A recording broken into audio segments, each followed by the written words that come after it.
Assalamualaikum, saya Noni, berasal daripada Kelang.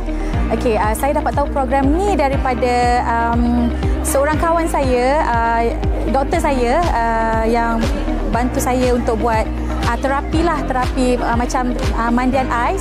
Dapat tahu program ni daripada Dr. Su. Dia yang ajak saya dan dia yang ajak saya untuk datang ke program ni. Alhamdulillah, setelah sehari program ni berlangsung, saya rasa lebih bersemangat.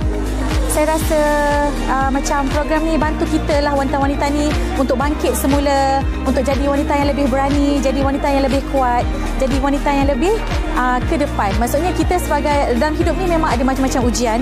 Dunia adalah tempat pentas ujian.